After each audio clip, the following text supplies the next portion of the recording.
환영합니다. 인생 사랑방에서 오늘도 사람 사는 이야기 들려드릴게요.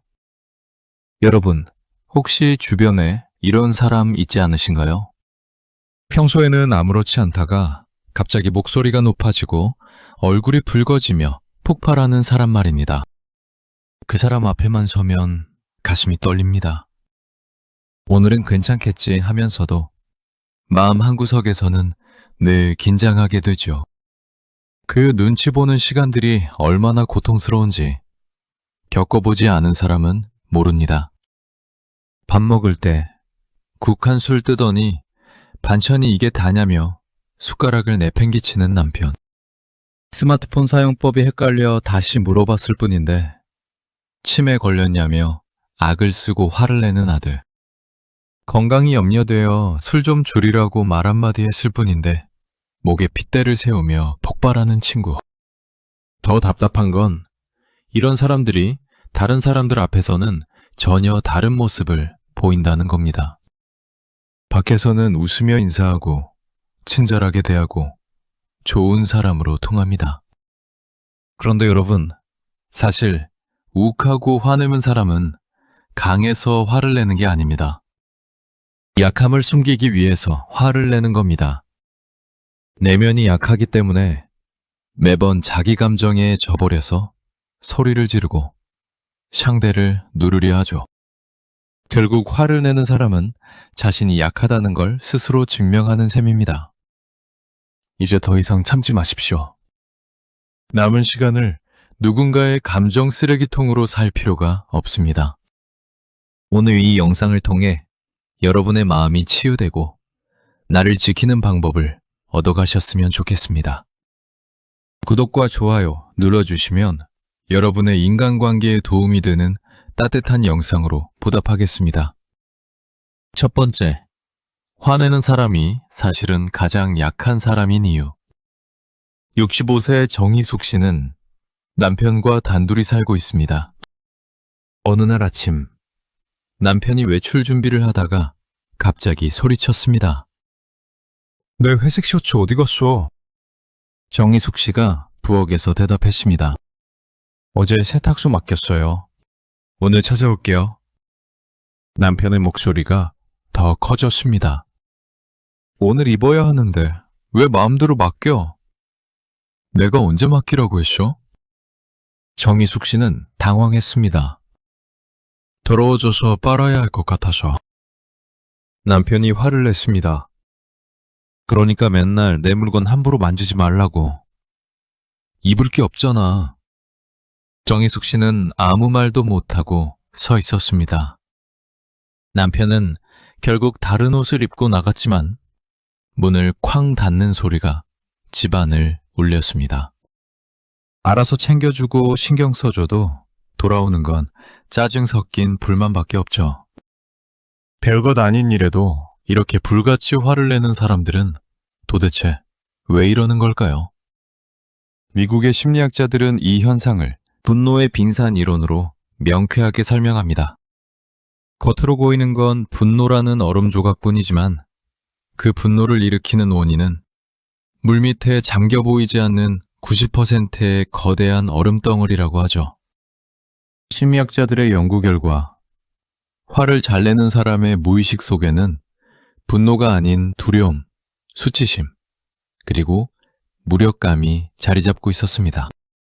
하지만 평생 감정을 숨기며 살아온 2세대의 남성들은 나 지금 너무 외롭고 무서워, 여보, 위로 좀 해줘 라는 말을 죽어도 못합니다. 대신 자신의 존재감을 확인하고 싶어 합니다. 그래서 선택하는 가장 쉬운 방법이 무엇일까요? 바로 가장 만만한 가족에게 화를 내는 것입니다. 밖에서는 작아졌으니 집안에서라도 큰 소리를 쳐서 나 아직 안 죽었어. 내가 이 집 가장이야. 라고 확인받고 싶은 비틀린 몸부림인 것입니다. 즉, 내 것을 건드리지 말라는 그 소리침은 강한 남자의 모습이 아니라 겁먹은 어린아이의 투정에 불과합니다. 즉, 그들이 욱하는 이유는 여러분이 실수를 해서가 아닙니다. 그들 스스로가 불안하기 때문이죠. 화를 내고 소리를 지르니 겉으로는 강해 보이지만 사실은 누구보다 약하고 두려움에 떨고 있는 상태입니다.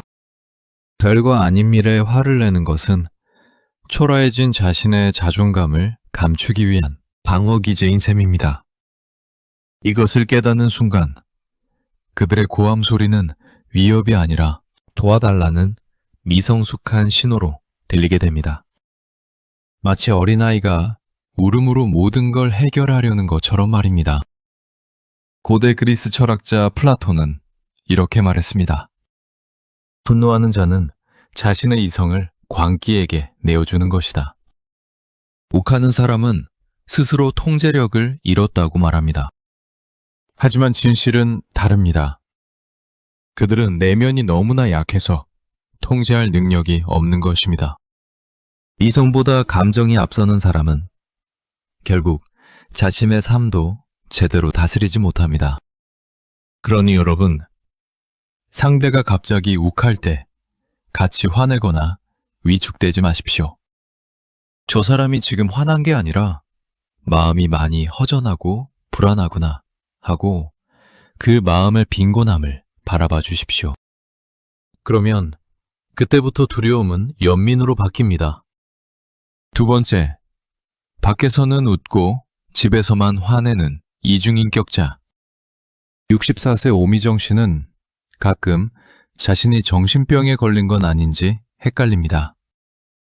남편 때문입니다. 이 남자는 현관문을 경계로 완전히 다른 두 사람이 됩니다. 지난주 부부 동반 모임이 있던 날이었습니다. 식당에서 남편은 그야말로 젠틀맨이었습니다. 동료 부인이 실수로 남편 옷에 국물을 튀겼을 때 오미정 씨는 순간 긴장했습니다. 아이고, 또 난리가 나겠구나. 하지만 남편의 반응은 충격적이었죠. 괜찮습니다. 옷이야 빨면 되죠. 재수씨, 당황하지 마세요. 사람 좋은 웃음까지 지으며 휴지를 건네는 남편을 보며 사람들은 칭찬했습니다. 미정 씨는 좋겠어. 남편이 저렇게 성격이 서글서글해서. 오미정 씨는 속으로 피가 거꾸로 솟았습니다. 저 인간이 집에서도 저러면 내가 소원이 없겠다.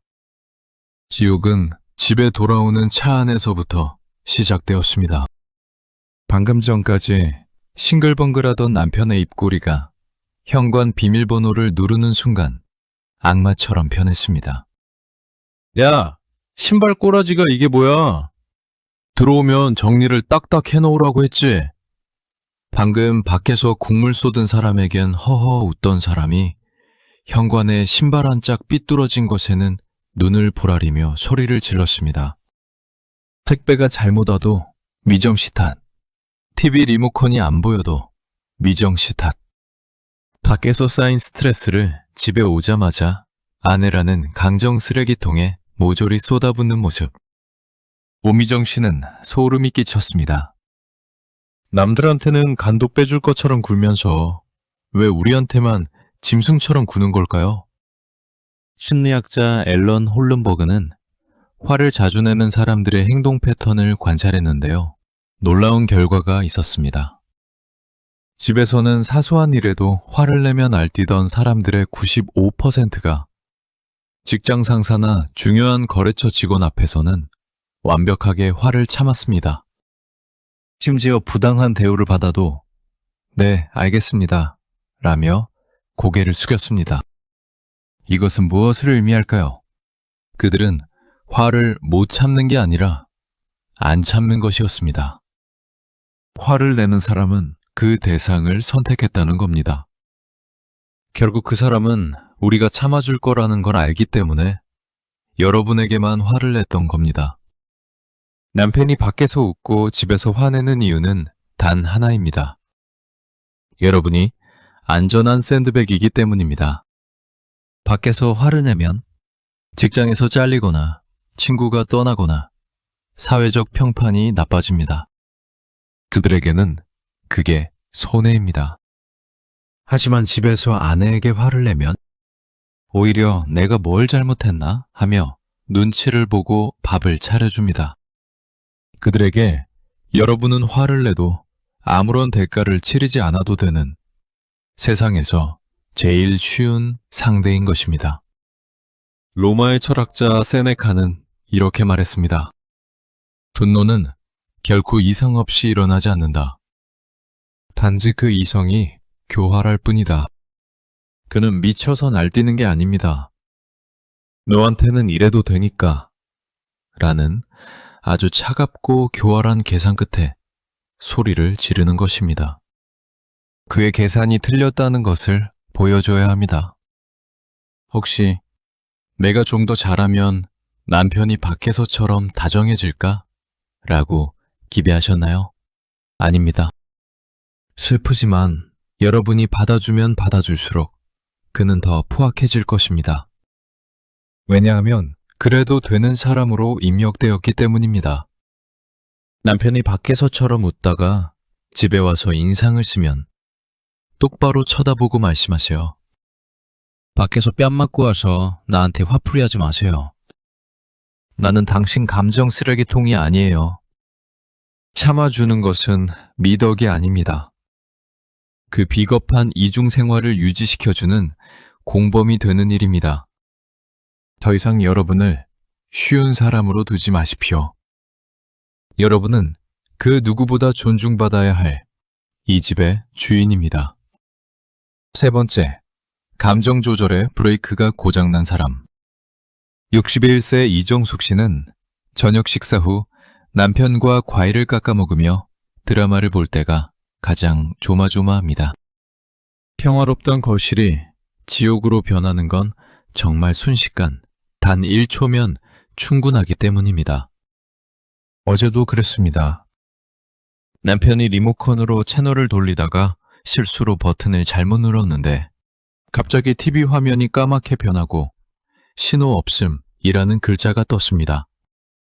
보통 사람이라면 잘못 눌렀네 하고 다시 맞추면 될 일이었지만 그런데 남편의 반응은 마치 집에 불이라도 난 것 같았습니다. 아씨, 이거 왜 이래? 테레비가 왜 안 나와? 남편은 리모컨을 탁자에 탁 소리가 나게 내리치며 소리를 질렀습니다. 이정숙 씨가 놀라 버튼을 잘못 누른 것 같으니 내가 다시 맞춰주겠다고 도와주려는 선의로 좋게 말했지만 불똥은 오히려 그녀에게 튀었습니다. 누가 몰라서 그래. 이놈의 리모컨이 엉망이라 그렇잖아. 당신은 툭하면 사람을 가르치려 들어. 다 갖다 버려. 남편은 씩씩거리며 안방으로 쾅 들어가 버렸습니다. 고작 버튼 하나 잘못 누른 일에 참지도 않고 터져버린 그의 분노는 시속 100km로 달리는 브레이크 고장난 트럭처럼 아무 죄 없는 아내를 들이받고 나서야 멈췄습니다. 미국 국립보건원과 신경과학 연구팀은 습관적 분노와 뇌의 연결성을 연구했습니다.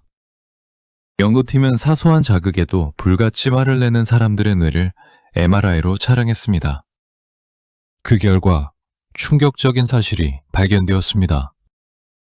보통 사람의 뇌는 감정의 중추인 편도체가 흥분하면 이성의 중추인 전두엽이 즉시 개입하여 진정해, 별일 아니야 라고 브레이크를 겁니다.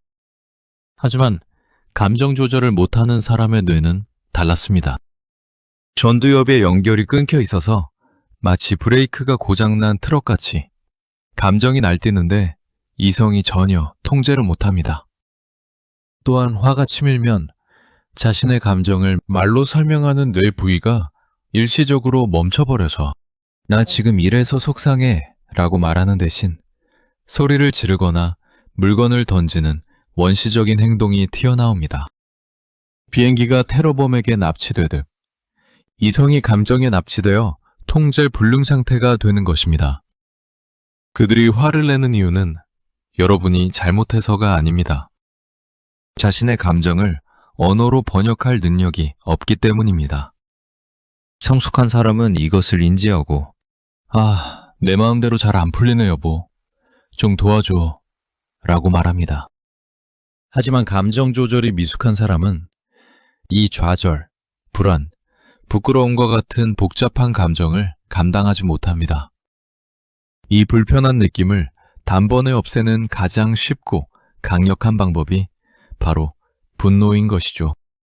즉 그들의 화는 강함의 표현이 아니라 나는 내 마음 하나 다스리지 못하는 어린아이입니다. 라는 고백이자 비명입니다. 고대 그리스의 철학자 피타고라스는 말했습니다. 자신의 감정을 지배하지 못하는 사람은 그 감정의 노예다. 이유 없이 화내는 사람은 감정이라는 주인에게 채찍질 당하는 노예일 뿐입니다. 흥분해서 길길이 날뛰는 사람의 소리침은 노예가 지르는 비명과 같은 것이죠. 그 비명에 여러분이 상처 입지 않았으면 좋겠습니다. 상대가 소리를 지르고 화를 내는 건 여러분 탓이 아닙니다. 이건 우리가 부족해서가 아니라 그 사람의 마음속 브레이크가 고장났기 때문입니다.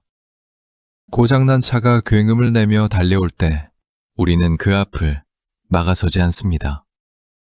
그저 비켜서서 지나가게 둡니다. 그들의 분노를 이해하려 애쓰거나 고쳐주려 하지 마세요. 그저 또 브레이크가 고장났구나 라고 생각하며 마음의 거리를 두시면 됩니다. 네 번째, 말없이 상대를 멈추게 하는 한 가지. 61세 차수연 씨는 늘 남편이 소리를 지르면 같이 소리를 지르거나 억울함을 호소하며 같이 언쟁을 해왔습니다. 그러면 싸움은 걷잡을 수 없이 커졌고 결국 수연 씨가 울어야 끝이 났습니다. 어느 날 저녁, 식사 도중 남편이 또다시 국이 짜다며 숟가락을 탁 내려놓고 소리를 질렀습니다. 평소라면 맞받아쳤을 거지만 이날 수연 씨는 상담 때 배운 것을 떠올리고는 아무 말도 하지 않았습니다. 대신 숟가락을 내려놓고 가만히 남편의 눈을 3초간 빤히 응시했습니다. 화난 표정도 겁먹은 표정도 아니었습니다. 그저 관찰하는 눈빛이었습니다. 남편은 더 소리를 지르려다 멈칫했습니다. 차수연 씨는 여전히 말없이 고개만 살짝 갸웃하고는 다시 식사를 시작했습니다. 남편의 얼굴에 당황한 기색이 역력했습니다.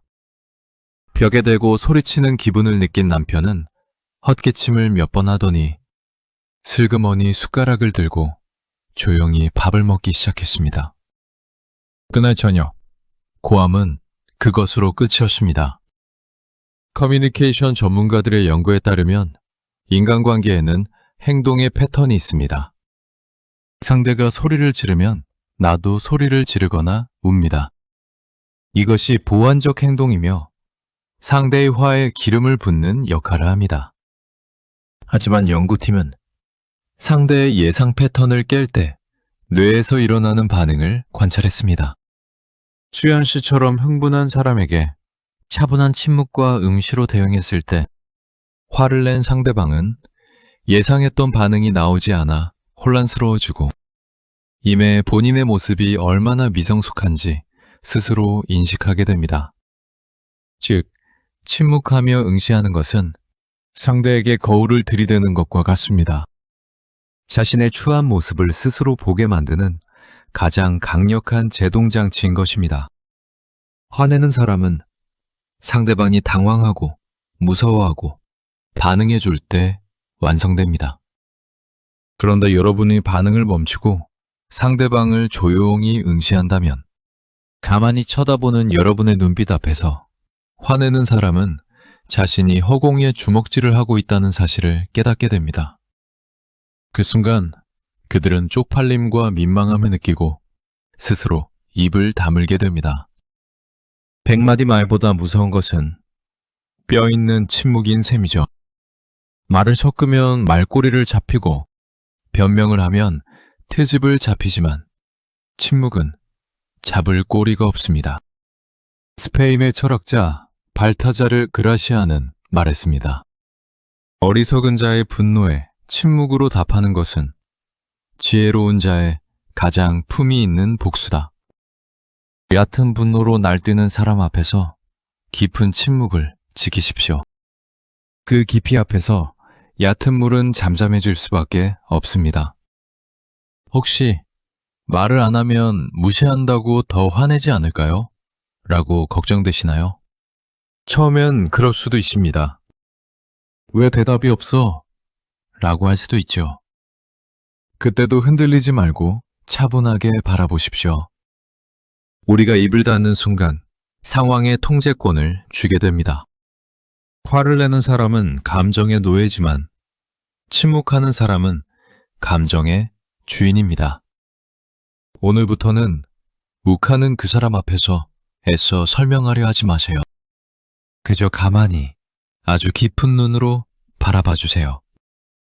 여러분의 우아한 침묵이 그 어떤 고함보다 더 큰 힘으로 그를 압도할 것입니다. 5번째, 인정 안 하고 남 탓하는 사람의 비좁은 속내. 63세 김영숙 씨는 며칠 전 남편과 마트에 갔다가 얼굴이 화끈거려 죽는 줄 알았습니다. 남편이 카트를 밀며 딴청을 피우다가 행인을 카트로 치고도 적반하장으로 소리를 질렀습니다. 아니 아줌마, 거기 멍하니 서서 길을 막으면 어떡해요? 아내가 당신 잘못이니 사과하라고 말리자 불똥은 영숙 씨에게 튀었습니다. 당신은 누구 편이야? 저 여자가 막고 있었잖아. 결국 영숙 씨가 대신 고개 숙여 사과하고 상황을 무마했습니다. 집에 와서도 마찬가지였습니다. 본인이 실수로 컵을 깨뜨리고는 대뜸 아내 탓을 했습니다. 컵을 왜 여기다 둬? 당신 때문에 떨어뜨렸잖아. 김영숙 씨는 그제야 깨달았습니다. 남편에게 모든 문제는 자신의 잘못이 아니라 항상 남 탓이었습니다. 미국 스탠퍼드 대학교 심리학과 연구팀은 사람들에게 자신의 실수나 실패를 직면하게 했을 때 반응을 분석했습니다.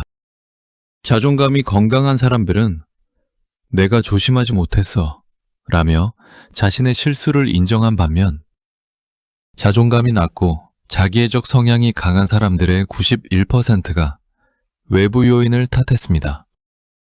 상황이 그랬어. 다른 사람이 그렇게 만들었어 라고 말했습니다.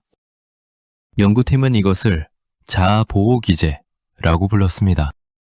쉽게 말해 이들의 자존감은 유리알처럼 너무나 약해서 내가 실수했다 라는 것을 인정하는 순간 스스로에게 엄청난 타격을 주기 때문에 무의식적으로 책임을 남에게 덮어 씌우는 것입니다. 더 충격적인 건 습관적으로 남 탓을 하는 사람들은 자신이 진심으로 피해자라고 믿으며 자신의 뇌까지 속인다는 것입니다. 그래서 잘못하고도 남 탓하는 사람은 절대 변하지 않습니다. 왜냐하면 그들에게 사과는 패배이자 죽음과 같기 때문입니다. 누가 봐도 명백한 본인의 실수인데 그 사람들은 못난 나를 마주할 용기가 없습니다. 그래서 항상 변명을 할 이유, 이렇게 된 원인을 제공한 사람을 찾는 것이죠. 그것이 자신은 항상 피해자이고 잘못은 항상 남에게 있다고 행동하는 이유입니다. 문제는 이것이 반복되면 여러분은 정말 본인의 잘못인지 혼란스러워 하십니다. 그건 절대로 아닙니다.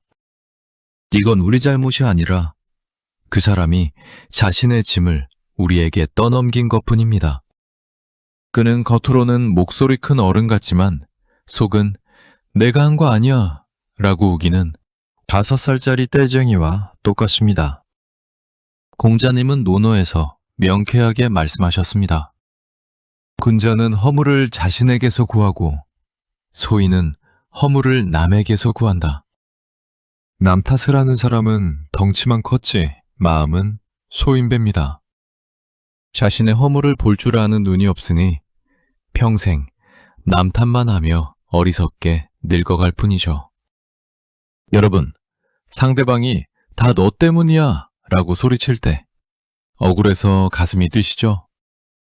이제부터는 그 비난의 화살을 여러분의 가슴에 꽂지 마세요. 택배가 잘못 배달되면 어떻게 하시나요? 내 것이 아니니 반송 보내시죠? 비난도 마찬가지입니다. 상대방이 말도 안 되는 억지를 부리면 마음속으로 이렇게 생각하고 반성하세요. 아, 저 사람 또 자기 잘못 인정하기 싫어서 떼쓰는구나 라고요. 그의 미성숙한 짐까지 여러분이 짊어지지 마십시오. 남의 탓까지 뒤집어 쓰기에 여러분은 너무나 귀한 사람입니다. 6번째, 불난 집에 기름 붓는 옳은 말의 함정. 69세 김금자 씨는 남편과 싸울 때마다 너무나 억울합니다. 자신은 없는 말을 지어낸 적이 없기 때문입니다. 늘 맞는 말, 팩트만 이야기하는데 남편은 더 길길이 날뛰기 일수입니다. 어제도 그랬습니다. 남편이 식탁 위에 둔 고지서를 찾으며 소리를 질렀습니다. 누가 내 고지서 맘대로 치웠어. 중요한 거라고 했잖아. 금자 씨가 말했죠. 당신이 어제 지저분하다고 서랍에 넣으라고 했잖아요. 그래서 서랍에 넣었어요. 틀린 말이 하나도 없습니다. 남편이 시킨 대로 했을 뿐입니다. 그런데 남편의 반응은 황당했습니다. 지금 말대꾸 하는 거야? 내가 언제 그랬어? 그냥 찾으면 될 걸 꼭 토를 덜아. 김금자 씨는 기가 막혀서 다시 따졌습니다. 아니, 당신이 어제 저녁에 밥 먹으면서 말했잖아요. 그러자 남편은 식탁을 쾅 내리치며 폭발했습니다. 아, 시끄러워. 너 때문에 못 살겠어. 이렇게 매번 금자 씨의 옳은 말은 남편의 화를 잠재우기는커녕 활활 타오르는 불길에 기름을 들이부은 꼴이 되며 끝납니다. 미국 예일대학교 뇌과학 연구팀은 분노 상태에서의 인지 능력 변화를 연구했습니다. 사람이 격분했을 때 뇌에서 어떤 일이 벌어지는지 관찰한 것입니다. 그 결과는 놀라웠습니다. 사람이 화가 머리끝까지 나면 뇌의 사령탑인 전두엽의 전원이 꺼져버립니다. 대신 본능과 감정을 담당하는 변연계만 시뻘겋게 활성화됩니다. 이 상태를 뇌과학에서는 파충류의 뇌상태라고 부릅니다. 말 그대로 이성적인 인간이 아니라 위협을 느끼면 물어뜯는 악어와 똑같은 상태가 되는 것입니다. 이 상태의 뇌는 논리를 처리할 능력이 제로에 가깝습니다. 여러분이 아무리 옳은 말을 해도 상대의 뇌는 그것을 정보로 받아들이지 못합니다. 대신 그 말을 공격이나 소음으로 인식합니다. 그래서 우리가 명백한 사실을 말해도 상대의 뇌는 아, 그렇구나 라고 반응하는 게 아니라 감히 나를 가르치려 들어? 라고 받아들이고 반사적으로 더 크게 흥분하는 것입니다. 화난 사람에게 논리적으로 설명하려는 것은 불이 난 집에 부채질을 하는 것과 같습니다. 여러분은 이해시키려고 부채질을 했겠지만 결과는 불길을 더 키울 뿐입니다. 김금자 씨의 실수는 내용이 아니라 타이밍이었습니다. 틀린 말은 하지 않았지만 틀린 때에 말했습니다. 흥분한 사람은 진실을 원하지 않죠. 그저 자신의 감정을 배설하고 싶을 뿐입니다. 그런데 그 앞에서 당신이 정색을 하고 이건 이렇고 저건 저렇다며 따지면 상대는 자신의 감정이 무시당했다고 느끼고 동시에 논리적으로 반박 못하는 자신에게 열등감을 느껴 더 폭력적으로 변합니다. 억울해도 기억하십시오. 상대가 눈이 뒤집혀 있을 때 하는 설명과 해명은 상대를 진정시키는 물이 아니라 폭발하게 만드는 뇌관입니다. 불을 끄려면 산소를 차단해야 하듯 화를 끄려면 말을 중단해야 합니다. 영국의 시인 조지 허버트는 이렇게 말했습니다. 화난 사람에게 이유를 설명하는 것은 태풍에게 조용히 하라고 설교하는 것과 같다. 태풍이 몰아칠 때는 맞서서 설교하는 것이 아니라 잠시 피해서 지나가기를 기다리는 것이 자연의 이치이자 생존의 지혜입니다. 여러분이 얼마나 억울한지 잘 압니다. 내가 잘못한 것도 없는데 왜 입을 다물어야 해? 라는 생각이 드실 거예요. 하지만 이것은 우리가 져주는 것이 아닙니다. 이성이 마비된 환자를 보호자가 다루는 과정이라고 생각하십시오. 상대가 거품을 물고 화를 낼 때는 입술을 꽉 깨물고 마음속으로 주문을 외우세요. 지금은 대화가 아니라 선하기를 피할 때다. 저 사람은 지금 내 말을 알아들을 지능이 없다.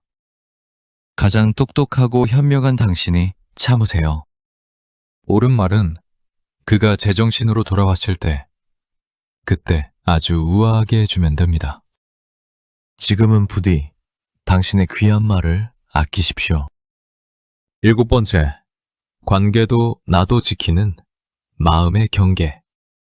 68세 배정현 씨의 남편은 본래 나쁜 사람은 아니었지만 자기 기분이 수틀리면 식구들에게 화풀이를 하는 고약한 버릇이 있었습니다.